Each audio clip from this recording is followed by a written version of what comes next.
और अगर सब मिलकर कोशिश करें तो रास्ता निकल सकता है। राजू के चेहरे पर एक उम्मीद की किरण जागती है। हाँ बाबा जी, अगर सब मिलकर काम करें तो हम पानी ढूंढ सकते हैं।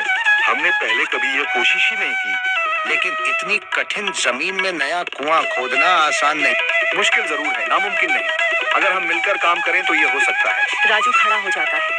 उसकी आंखों में एक नई रोशनी है। तो फिर हम कल से काम शुरू करेंगे। मैं गांव के सभी युवाओं को इकट्ठा करूंगा। हम मिलकर नया कुआं खोदेंगे। यह कहते हुए वह शामू के साथ गांव के दूसरे युवाओं को बुलाने के लिए निकल पड़ता है। कहीं दूर से गरज की हल्की सी आवाज आती है, जैसे आकाश ने उनकी उम्मीदों की गवाही दे दी हो।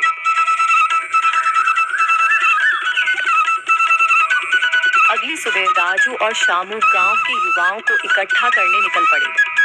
चौधरी महेश की हवेली के सामने एक भीड़ जमा है। बाबा जी, संदरी, गांव के कुछ बुजुर्ग और किसान सभी मौजूद हैं। हम हाथ पर हाथ रखकर नहीं बैठ सकते। अगर अल्लाह ने हमें हिम्मत दी है तो हमें खुद पानी के लिए मेहनत करनी होगी। हम एक नया कुआं खोदेंगे। लेकिन राजू, क्या हमें यकीन है कि वहाँ पानी मिलेगा? बेटा, पानी जमीन के अंदर होता है, बस सही जगह खोदने की जरूरत है। हमने अपने बुजुर्गों से सुना था कि पुरानी नहर के पास जमीन नरम थी, शायद वहीं पानी हो। बाबा जी सही कह रहे हैं। अगर तुम सब यह काम करने के लिए तैयार हो तो मैं अपने कुछ मजदूर भेज सकता हूँ। धन्यवाद चौधरी जी, लेकिन हम सब खुद भी मेहनत करेंगे। यह हमारे गांव के अस्तित्व की लड़ाई है। संदरी, जो अब तक चुप थी, आगे बढ़ती है। हम औरतें भी पीछे नहीं रहेंगी। हम पानी लाने की व्यवस्था करेंगी, खाना बनाएंगी, ताकि तुम सब आराम से काम कर सको। यही हिम्मत चाहिए थी संदर। पूरा गांव एक नई उम्मीद के साथ कुआं खोदने की तैयारी में जुट जाता है। दूसरी ओर कुआं खोदने का काम शुरू हो चुका है।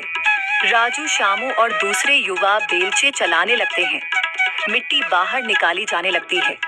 तेज गर्मी के बावजूद सब पूरी हिम्मत के साथ जुटे हुए हैं। दोपहर की तेज धूप जमीन आग की तरह तप रही है। गांव के लोग लगातार कुआं खोदने में जुटे हैं। हाथ छिलने लगे हैं, माथे से पसीना बह रहा है, मगर किसी ने हार नहीं मानी। महिलाएं पानी और सत्तू लेकर आती हैं ताकि पुरुषों को कुछ राहत मिले। हमें और गहराई तक जाना होगा।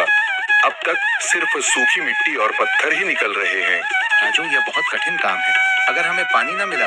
अल्लाह मेहनत करने वालों को कभी निराश नहीं करता बेटा।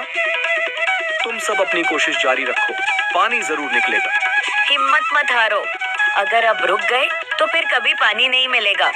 सभी फिर से जोश में आकर काम में जुट जाते हैं, मगर सूरज की तपिश बढ़ती जा रही है और कई लोगों की सांसें तेज चलने लगती हैं।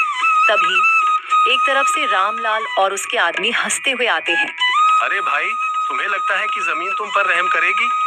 हाँ हाँ, ना समझ लोग, ये सब बेकार की मेहनत है। रामलाल, हमारा हौसला मत तोड़ो। अगर तुम मदद नहीं कर सकते तो कम से कम मजाक भी मत उड़ाओ। मदद? हाँ, मैं अपने कुएं का पानी बेच सकता हूँ, मगर मुफ्त में नहीं दूंगा। राजू सब अनसुना कर फिर काम में लग जाता है। शाम होने लगती है, लेकिन अभी तक पानी का नामो निशान नहीं। कुछ लोग मायूस होकर पीछे हटने लगते हैं। राजू, शायद रामलाल सही कह रहा है। यह सब बेकार है।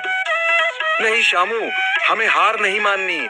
अगर आज हार गए तो फिर कभी हिम्मत नहीं कर पाएंगे। तभी अचानक फावड़ा किसी कठोर चीज से टकराता है। एक अजीब सी आवाज आती है। राजू चौंक कर देखता है और जल्दी जल्दी मिट्टी हटाने लगता है। अचानक एक ठंडी लहर महसूस होती है। सभी लोग दौड़ कर आते हैं। जैसे जैसे मिट्टी हटती है, नीचे से गीली जमीन नजर आने लगती है। सब हैरान रह जाते हैं।